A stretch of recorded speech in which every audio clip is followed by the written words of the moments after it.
Alright, let me see. Alright, I'm recording. Alright, so this is my first Motovlog. Currently riding a Harley Sportster 48, the 1200. It's about 550 pounds dry weight, almost 600 pounds with all the fluids and everything in it. So it can get up and go. It has fat front tire, so it's a little bit more stable when driving. All around, I really like the bike. The seat actually was very comfortable.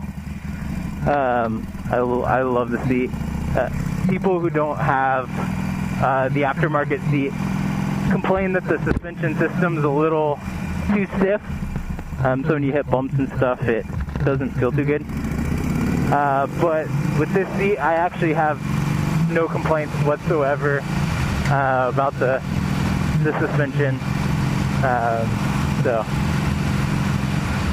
yeah, I just absolutely love riding in general. You get from place to place a lot quicker, and with the current trends of the gas prices, let me tell you, you cannot be filling up your gas tank for $7. It's got a 2.1 gallon tank on it, so I probably have to fill up like 2 or 3 times a week. No, probably more, closer to twice. Yeah, this bike in general is good for it's just good for around town type stuff. Not gonna get you from, you know, say 600-mile trip without feeling uncomfortable from the vibration and getting beat up from the wind. As you can see, I don't have a windshield. I kind of like it that way, but I work a mile away from my house, so who cares? And it's really cool. It's a perfect bike for around town. As you can see, it's smaller from handlebar to handlebar, and the foot pegs too. They're not that wide as a lot of those Harley hot rods run wide, so you can easily split between the lanes.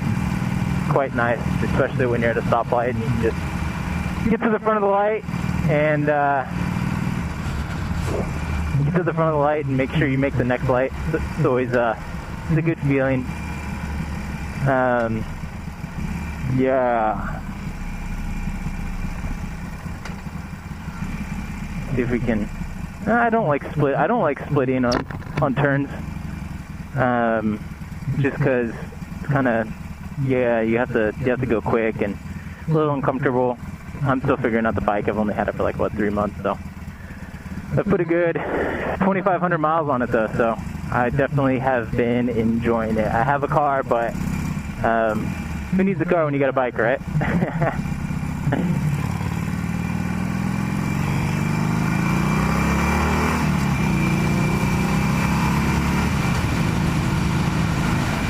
Alrighty.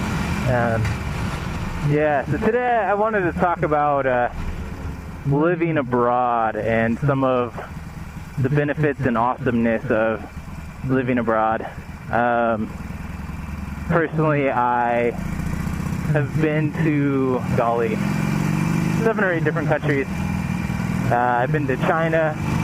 I've been in the airport in Korea, so I guess that doesn't really count. It's not on my my passport's not stamped by Korea. South Korea, that is. I had a layover in Seoul.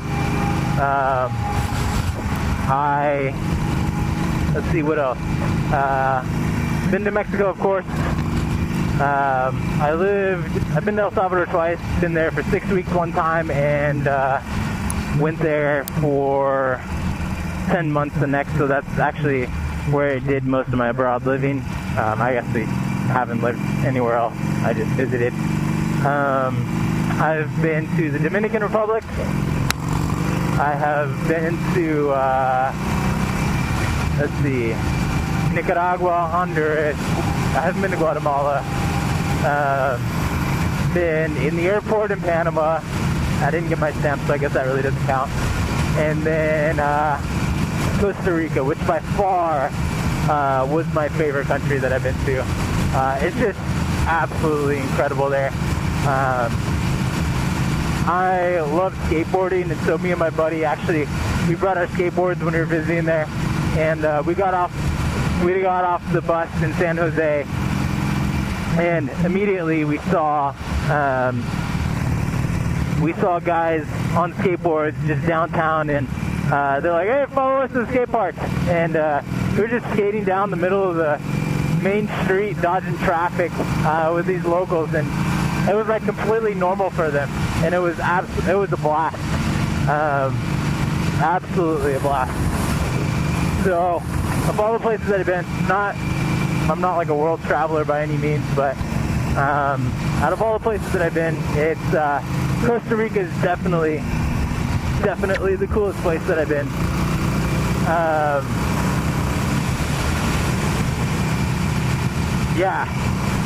So yeah, I did live in El Salvador for 10 months, and it was just really cool. I love getting to know different cultures and just learning different languages, eating new food, meeting new people, just experiencing a whole new way of life. It really opens your mind to a different way of life, and it makes us realize that, you know, our way of life here in the United States isn't necessarily right, and it isn't necessarily wrong either. But at the same time, like, it expands your mind to just a new way of life. It's really cool. So, for example, in El Salvador, or in most of Latin America for that matter, I can't speak for the rest of the world, but for most of Latin America, it's normal for a person to live in their parents' house up until they get married. So young professionals who are probably like, I don't know, 30, 35, are living in their parents' house, and it's completely normal. And it doesn't mean that these people are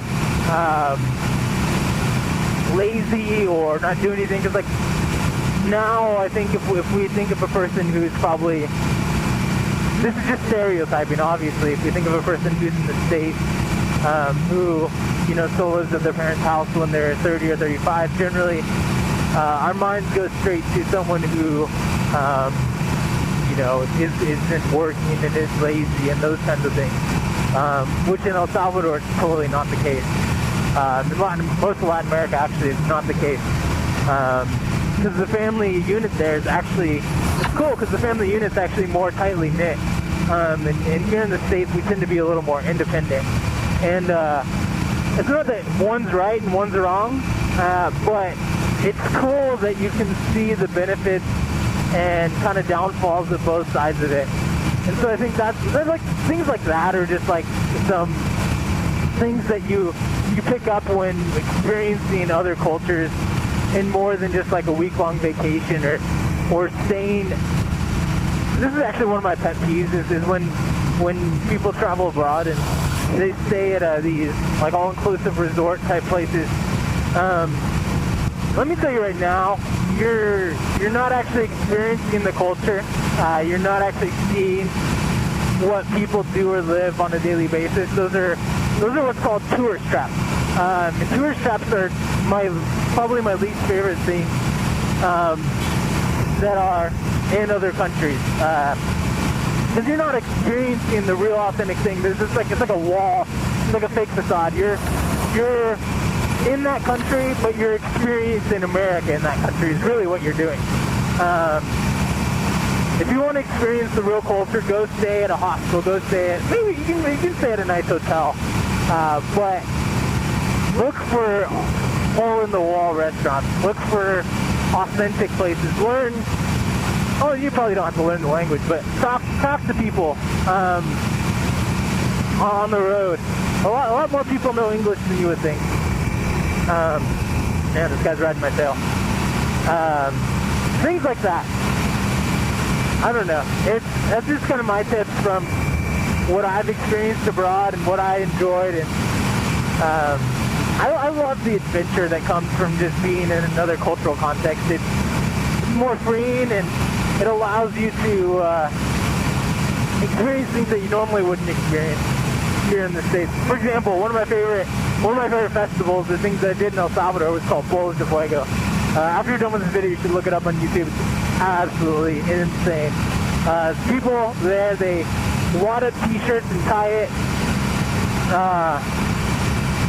them with some rope, so they're like little t-shirt balls, and they soak them in kerosene for probably 8 to 10 months. And then they have this giant festival that, like, it's supposed to celebrate like the eruption of some volcano or something like that.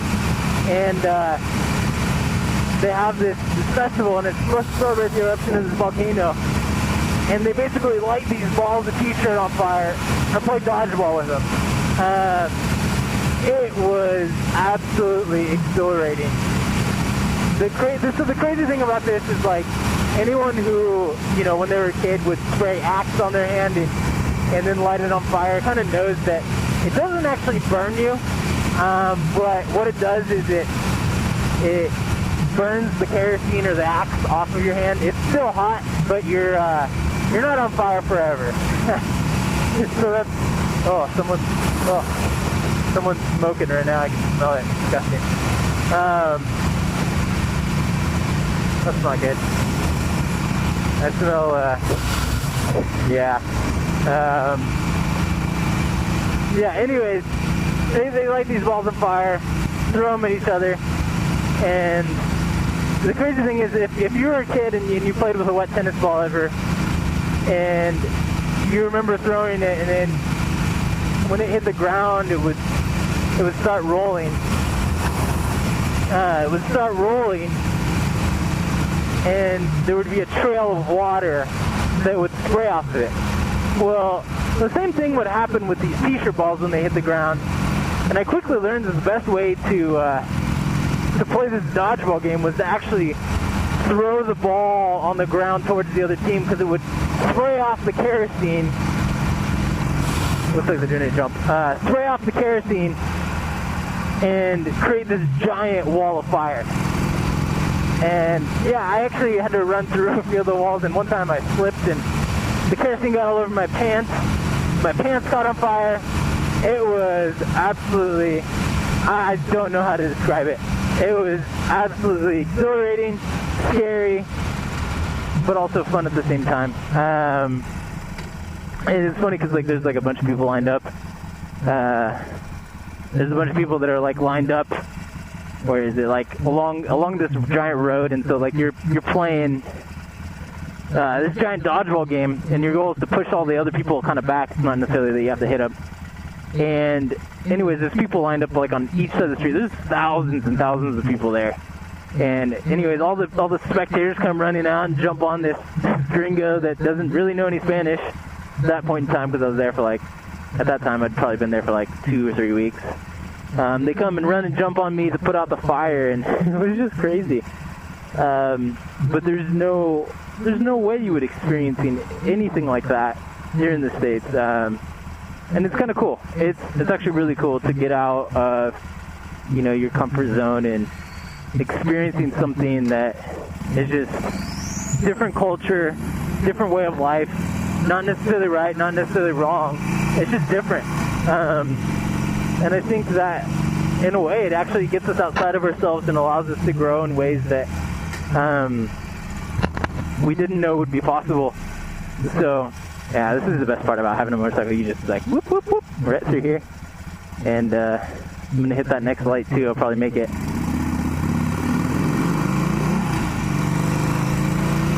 Oh, man. There's no greater feeling than that. But, yeah, anyways, living abroad.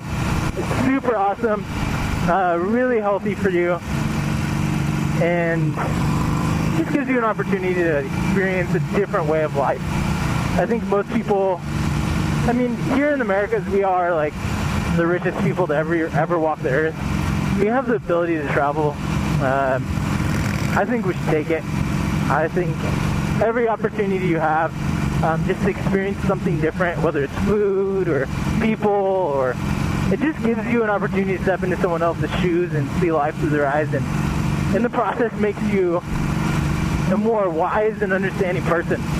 I don't know. I think you can tell when someone has experienced that living abroad, and not that, like, you know, it's not necessarily wrong if you haven't been abroad or whatever, but I'm saying if you do have the opportunity to do it, just take it, because it's totally worth it, and you will like it a lot more than you thought you would have.